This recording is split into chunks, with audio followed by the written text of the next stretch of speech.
Ladies and gentlemen, it is I, the American Spy Fox, and today I thought it would be a good day to move on with Chapter 5 of Come As You Are. However, before we get started, I wanted to give a special thanks to longtime viewer, subscriber, supporter, patron of the channel, Cindy Marksberry, for sending me this. Dave Grohl's new book, The Storyteller. Now, I've decided that I won't be reading this on the channel as we are Come As You Are. Come As You Are may be the only book that I ever read on the channel. However, this book is going to prove invaluable for my future videos. Lots of information in this book is going to be included in future videos. I've heard a lot of good things about it. It's selling very well. Apparently, there are parts that are very funny. I mean, you got to think, Dave Grohl toured the world for, 30 plus years? So he's got a lot to say, and a lot of my future videos are going to be made possible because of this book. Everybody thanks Cindy Marksberry for sending this to me. I really appreciate it. Chapter 5. Nirvana began practicing intensively in preparation for an album, even though Sub Pop, as was their custom for new bands, merely wanted an EP. The rehearsal place had moved from Chris's basement to the space above Maria's hair design. Chris's mom didn't close shop until 8 in the evening, so practices started then, lasting into the wee hours of the morning, often breaking for Chinese food around midnight. Chad would travel all the way from Bainbridge Island, picking up Chris in Tacoma and then Kurt in Olympia. This went on for 2 or 3 weeks. We'd practice for hours, and then we'd go on some trip, says Chris. One day we went out to the beach and walked around, and one night we went out to this water tower. Sometimes they'd just drive around in Chris' van and listen to Celtic Frost and the Smithereens. On December 21st, 1989, about a week and a half before recording, they played a show at the Hoquiam Eagles Lodge. Chris played in his underpants, and Kurt painted his neck red. Shortly before he and Shelley broke up, Chris had quit his job in order to devote more time to the band. He had $400 saved up and blew it all in 2 weeks. I'd go to parties and buy 4 cases of beer and just give out beer, says Chris. Once I gave out a case of beer in 2 minutes. Next thing I knew, I was broke. I was in bumland, says Chris of his bachelor days. He moved back in with his mom in Aberdeen, and it snowed for 2 weeks while Chris hung around the house and read One Day in the Life of Ivan Denisovich. I felt like I was in a gulag, he says. Nirvana wanted to record, but Sub Pop, like most indie labels, was having cash flow problems, thanks in part to the exorbitant cost of the cover art for the Rehab Doll EP by Green River, who were by then defunct. If you didn't know this already, Green River would go on to form 2 bands, Mudhoney and Pearl Jam. Half of them wanted to be more radio friendly as to make money. They just wanted to become famous and make money, and the other half wanted to remain punk rock, thus Mudhoney, thus Pearl Jam. They went ahead and booked sessions for an album anyway. They began work on Bleach on December 24th, 1988, and did 5 hours of basic tracks. On the 28th, they played a release party for Sub Pop 200 at the Underground. Legendary Seattle poet Stephen Jesse Bernstein introduced them as the band with the freeze-dried vocals. The next day, they did another 5 tracks, then more work on January 24th, 1989. When all was said and done, Endino billed them for a total of 30 hours. On the way to recording, Kurt would sit in the front passenger seat, rest a piece of paper on the dashboard, and hastily finish writing down the lyrics to the songs they were about to record. I hate to interrupt again, but has anyone ever noticed that the lyrics on Bleach are very short and they're often repeated, whereas his later work, things aren't repeated as much, and there's a lot more dialogue within his lyrics. Kurt would famously say, there's nothing in the lyrics, don't read into it, it's just hastily put together stuff that I don't think about. But he also said in an interview that these lyrics were taken from his journals over a 2-year period from 89 to 91. He was writing his thoughts and ideas down in journals, and those lyrics came from the journals. So obviously there was thought put into the lyrics, just not at the time he grabbed them and used them for the song. But at the time he wrote them in the journals, clearly he was putting a lot of thought into it. And I think when you get as personal as people like Lane Staley or a Kurt Cobain, and you write about your own life and your demons and people around you, maybe you want everyone to think they have no meaning, because perhaps it might offend someone you are friends with or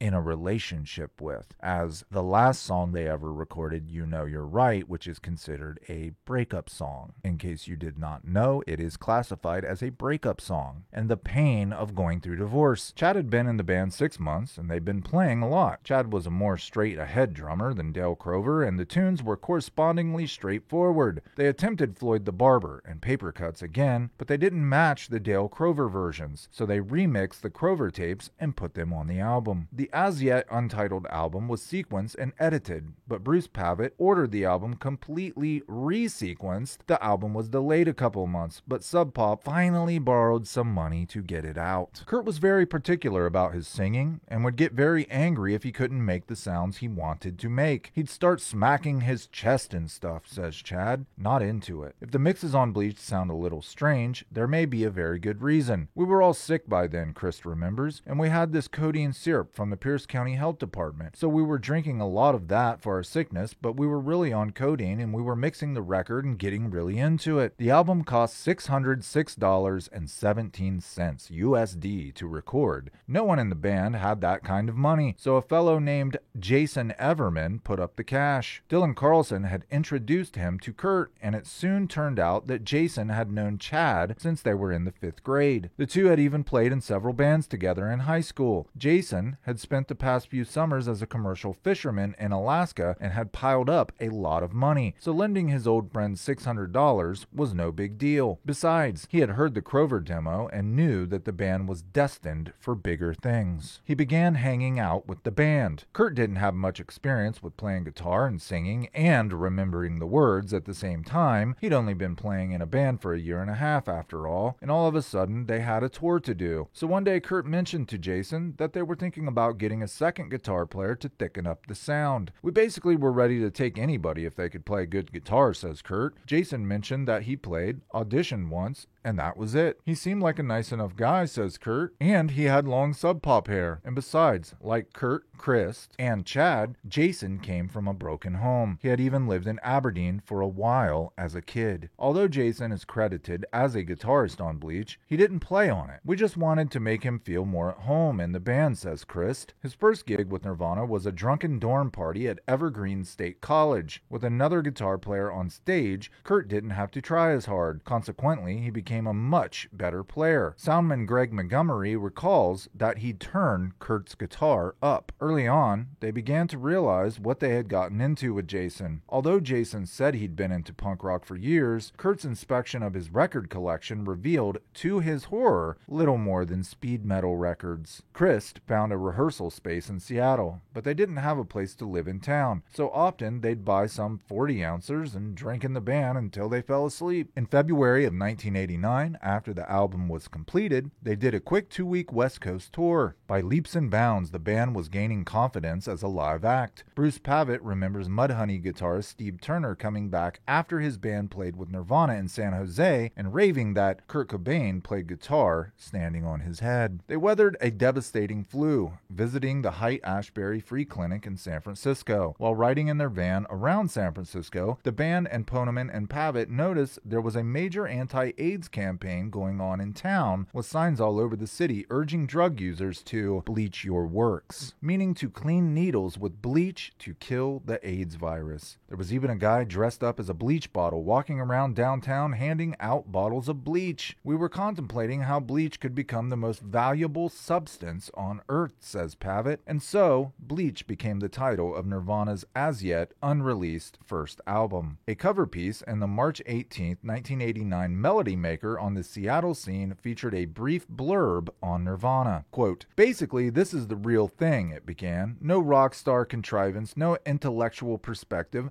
no master plan for world domination. You're talking about 4 guys in their early 20s from rural Washington who want to rock. Who, if they weren't doing this, they would be working in a supermarket or a lumber yard or fixing cars." It was a positive little piece, but you could cut the condescension with a knife. The band came back from their tour and played a lot of area gigs. The Vogue, the Hub Ballroom at the University of Washington, and the Annex Theater, where the crowd paid Kurt the ultimate compliment by passing him over their heads during Blue. Jonathan Poneman remembers that event as a milestone. Only the ultra-cool Mark Arm had enjoyed that honor before. They played a gig at a community center in Ellensburg, a deadbeat cow town in rural Washington. In the audience was Steve Fisk, who had already made a name for himself as a producer of Soundgarden, Beat Happening, and the first 4 records by the Screaming Trees. I hated them, says Fisk. The PA system was set up really bad by this jock guy from Yakima. Kurt had broken a string and was really upset and stood in the corner trying to change his guitar string. They were just clowning off and they were all nervous, except for Chris, and they were playing Ellensburg. Even when it was obvious that Kurt wasn't playing his guitar, they kept playing. Jason started moving his hair, but it wasn't in time with the music at all. I'm sorry. I've seen Black Flag, and you move your hair in time with the music or you don't move it at all. Fisk walked out during the first song. Bleach came out in June of 1989. Kurt disavows any personal relevance in the lyrics of the album. Not much thought went into them at all, he says self-deprecatingly. It's pretty obvious. But in truth, many of the songs tell a lot about Kurt and various incidents and situations in his life. The night before the sessions, the band stayed over at Jason Everman's house in Seattle. Kurt still hadn't written lyrics for most of the songs on the album. I didn't care about lyrics at all at that time, he says. I didn't have any appreciation for them. I'd never thought of a song because of its lyrics at that point, but he had to sing something, so he sat down and wrote into the wee hours. One of the remarkable things about Bleach is that the songs often have only one verse, which is repeated 2, 3, or more times. Hey, I was just talking about this. School has only 15 words. It's barely noticeable because of Kurt's wide range of vocal styles and phrasings, and the hugely catchy riffs which constitute the songs. Kurt chalks up his laconic lyric style to short-term memory loss. I decided to write songs that I would easily remember the lyrics to so I wouldn't fuck them up during the live show, he says. Swap meet comes straight from Aberdeen, a phenomenon of struggling rural America. Swap meets take place in drive-ins or parking lots. People come from miles around to sell baked goods, handicrafts, bric-a-brac, and whatever else they can salvage from the darkest recesses of their garages and attics. Some sell their belongings so they can make the rent. Others become full-time swap meet merchants. According to Kurt, the latter is usually a white trash entrepreneur who can't look further than selling junk because they live in junk. They're surrounded by it, and their whole mentality is based on junk, grease, and dirt,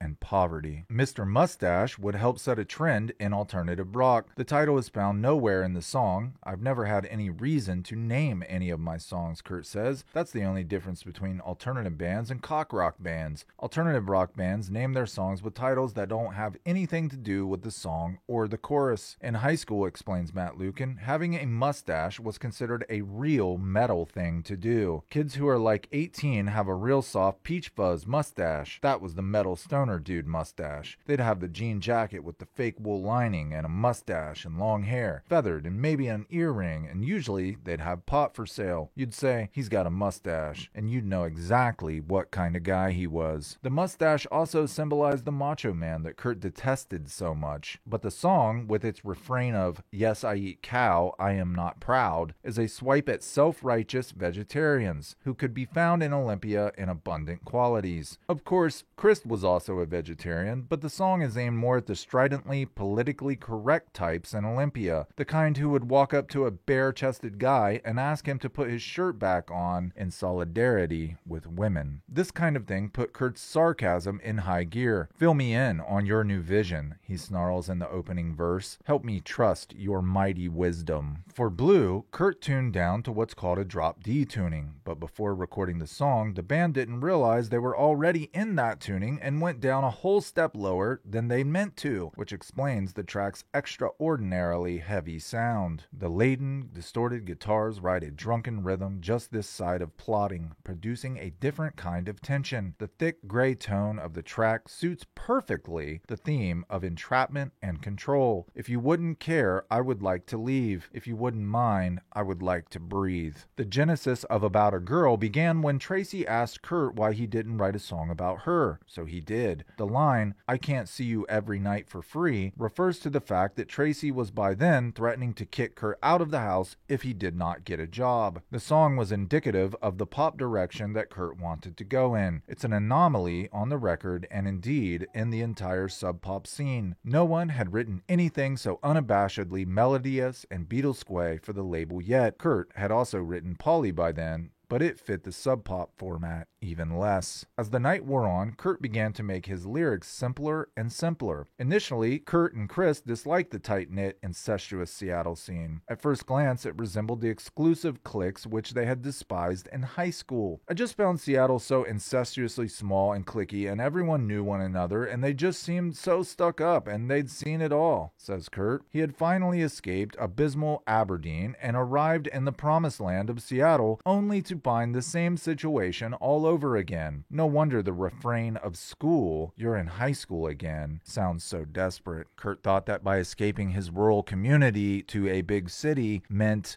no cliques, more opportunity for the average person, or for the unique person, I guess I should say. But it turns out there are cliques in big cities as well. They're just even bigger cliques. When Kurt came up with the basic riff for the song, it sounded so much like a typical sub-pop grunge rock riff to them that they considered calling the song the Seattle scene. But given Kurt's gift for taking a specific situation and making it universal, it got the broader tag of school. "We wrote it about sub-pop," says Kurt. "If we could have thrown in Soundgarden's name, we would have. Still, it's like one of those late 70s disco sucks songs that nevertheless used a disco beat. It was a joke at first," says Kurt, "and then it turned out to be a really good song." Negative Creep is a first-person narrative from an antisocial person. "I'm a negative creep, and I'm stoned," goes the chanted chorus. The kind that hangs out on the smoker's porch, scowling and sporting long greasy hair and black t-shirts, touting dubious metal bands. According to Kurt, that person is himself. "I just thought of myself as a negative person," is his simple explanation. Kurt caught some flack from the Seattle music community for the line, "Daddy's little girl ain't a girl no more," because it was dangerously close to Mudhoney's "Sweet young thing ain't sweet no more." Kurt claims it was merely a subconscious theft. By the end, it was very late and Kurt was getting burned out. He wrote Scoff and Sifting at this point. In Scoff, Kurt listlessly wails, "In my eyes, I'm not lazy. In your eyes, I'm not worth it." It's a little bit of a stretch, but lines like that may be addressed to either Don or Wendy, who didn't consider Kurt's musical aspirations particularly worthwhile. With its mentions of teachers and preachers, Sifting seems to take on authority figures of all stripes. But as far as what it's about, it's anyone's guess, including Kurt's. 2 tracks, 3 on the CD version of Bleach, were taken straight from the Crover demo. With its slow, lurching beat, roared vocals, and ponderous chord progression, the eerie Paper Cuts is probably the most Melvins influence of all the tracks on the album. How could they not be influenced by the Melvins? I mean, number one, they hang out. He learned guitar while hanging out at the Melvins practice sessions that he was always at. He even tried out for the Melvins once, and he's playing with the Melvins drummer. So, of course, even if it was subconscious, Melvins' influence is going to slip in there. Part of the lyrics are based on a true story about an Aberdeen family who kept their children locked up in a room with the windows painted over, opening the door only to feed them, or remove the pile of newspapers they used for a latrine. Kurt actually knew one of the kids. The kid was his old dealer Grunt's sidekick. If you guys remember from a previous chapter, we talked about a drug dealer named Grunt who would give Kurt handfuls of Percodans and Percocet for $1 a day. It turned out that Grunt and his boyfriend, the kid that they're talking about whose parents had locked him up and used newspapers as a latrine, just a very sad story of child neglect and abuse that we go into in the Nirvana history videos. This was Grunt's boyfriend. They were robbing pharmacies. They were burglarizing pharmacies. But the song is also apparently quite autobiographical. Kurt can only be describing his alienation from Wendy when he sings, "The lady whom I feel a maternal love for cannot look me in the eyes, but I see hers and they are blue and they cock and twitch and masturbate." Although it's quite a melodramatic comparison, Kurt seems to be making an analogy between the neglect the imprisoned children endured and the neglect he suffered from Wendy. And very later, I have learned to accept some friends of ridicule, he sings in the last verse, which seems to describe the outcast outcasts he eventually befriended in Olympia. Nirvana, Kurt moans 5 times on the chorus. Nirvana. Floyd the Barber is another Melvin-styled number from the Crover demo. Floyd the Barber, of course, is a character from the early 60s sitcom The Andy Griffith Show. It's not hard to divine the claustrophobic provincial theme. It's just a small town gone bad, says Kurt. Everyone turns into a mass murderer, and they're all in cahoots with one another. But it's more than that. It's a Freudian castration nightmare, as the narrator is tied to a barber's chair and cut with a razor. I was shaved. I was shamed, Kurt wails. Andy, Barney, Aunt Bee, and Opie all join in on the slashing. Downer was included on the CD version of the album and also came from the Crover tape. It was an old song that Kurt wrote after being politicized by some of the more socially oriented punk rock bands. I was trying to be Mr. Political Punk Rock Black Flag guy, says Kurt. I really didn't know what I was talking about. I was just throwing together words. The album didn't sound as big and heavy as the band had hoped. It has a strangely claustrophobic, almost implosive feel that apparently unintentionally fits the general cast of the lyrics. Kurt is the first to point out that the album is one-dimensional, mostly slow, leaden, with not much melody. We purposely made that record one-dimensional, more rock than it should have been, he says. Kurt purposely suppressed both his more melodic tendencies and his more arty new wave streak because he knew the Sub Pop crowd wouldn't accept either. He figured Nirvana would have to make a grungy Sub Pop style record to mobilize a fan base before he could get to do what he really wanted to do. There was this pressure from Sub Pop and the scene to play rock music, says Kurt. Strip it down and make it sound like Aerosmith. We knew that that was the thing to do. We had been doing it and we started doing that stuff on our own, and now that it's a popular thing, we might as well cash in on it and become popular that way, because eventually we'll be able to do anything. We wanted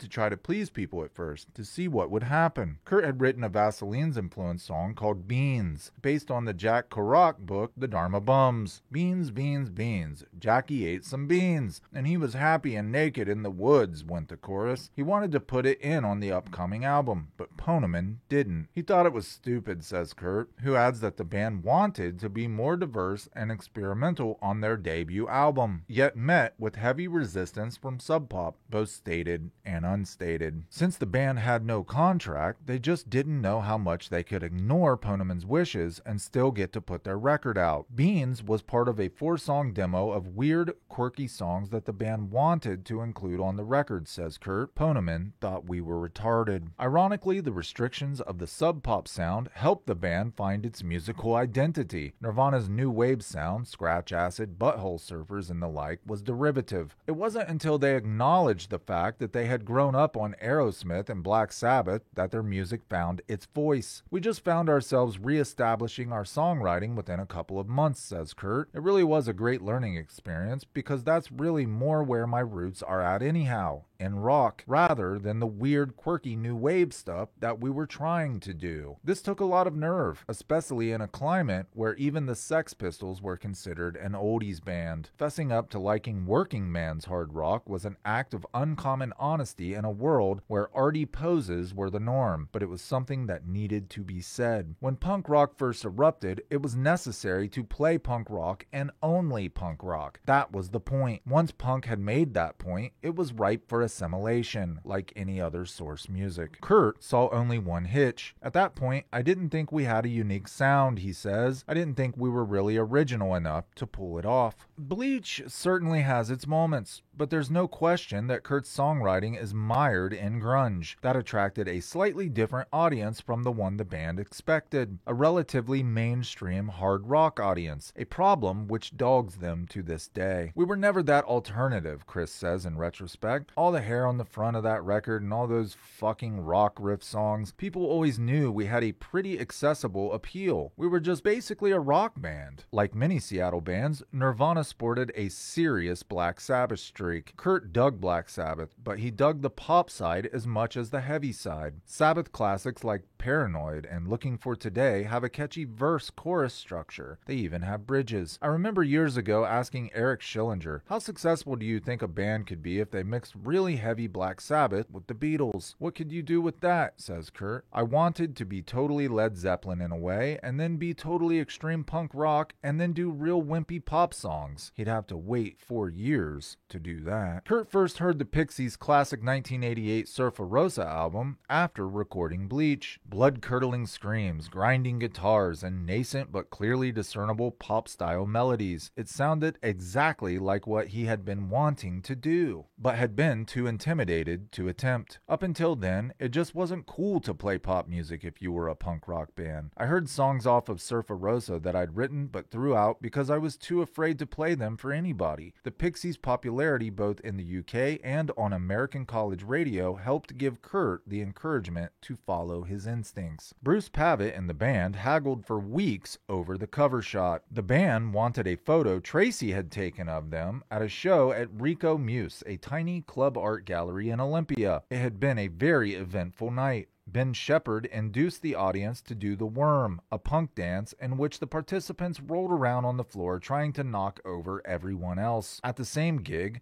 Chris threw his bass up in the air and it came straight down on Chad's head. I was sitting there, says Chad, and boom! It sent me right to the floor immediately.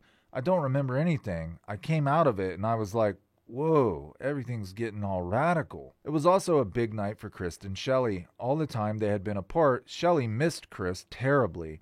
She realized she loved him. Chris had gotten a new girlfriend, but he still couldn't keep Shelley off of his mind. So when Shelley heard that Chris' girlfriend had just gone to college in Montana, she swooped right in. She called him up and asked what he was doing, and he said they were playing a show that night and to come on over. They got back together after the show and moved in together for good. Bruce Pavitt, Sub Pop's image czar, wanted a series of intimate, unflattering shots that photographer Alice Wheeler had taken of the individual band members backstage under fluorescent lights after a show. Pavitt liked the shots because they fit with Sub Pop's populist theories. You could really see the acne and the stubble, and it was so real, says Pavitt. These guys were ugly. This was the most un-LA look you could come up with. I really wanted to use these photos to dramatize the fact that these people are real. We look like mutants, says Kurt, but to me, that was part of the story, Pavitt replies. If you look at it in context, everything was spandex and hairspray, and we were trying to create something that was the polar opposite to that, something that we felt people could relate to. The major labels were going the exact opposite way. To me, that's folk music, when you have common folk making music. For the back cover, Pavitt wanted a photo that Charles Peterson had taken of Jason with his hair swinging in textbook Sub Pop style. Kurt didn't like that idea, so a compromise was reached with the Jason shot featured on a limited edition poster which was included in the first 2,000 copies of Bleach to be produced after the initial run of 1,000 white vinyl pressings. Crazy that Pavitt wanted to emphasize a member of the band that did not even perform during the recordings and a member of the band that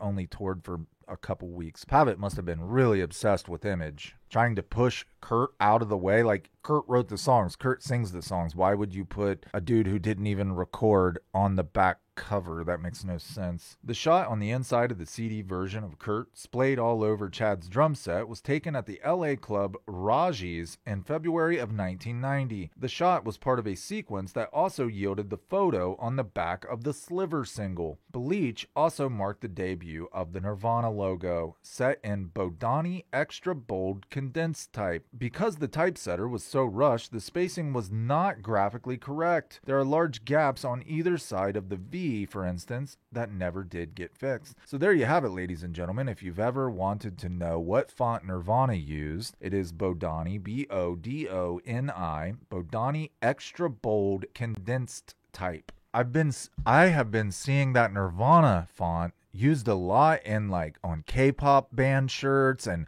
anime shirts. My daughter is really into all things Japanese, and a lot of these things coming from Japan are using the Nirvana font these days. I don't know if anyone else has noticed that. The credits on Bleach listed Kurt Cobain on vocals, Kurt with a D in between the R and the T, and Cobain spelled with a K, on vocals and guitar, the first of several variations that Kurt made on his name. I think I wanted to be anonymous at first, he explains. I was really thinking about changing my name for the Nevermind record, but then I just decided to spell it the right way. I just wanted it to be confusing. I wish I would have done the same thing that Black Francis did. He's changed his name so many times that nobody really knows who he is. I wish nobody ever knew what my real name was, so I could someday be a normal citizen again. Ladies and gentlemen, I am going to go ahead and stop it here. This is a very long chapter. It takes me a very long time to edit these videos, and quite frankly, I'm just so tired that I want to stop. Reading a book perfectly is not easy, but I'm getting better at it. That way I don't have to edit as much, right? I don't have to start over, repeat sentences, all that good stuff. I have a new appreciation for voice actors. It's an art. It takes practice. We will finish chapter 5 in the next video, and you should be looking forward to another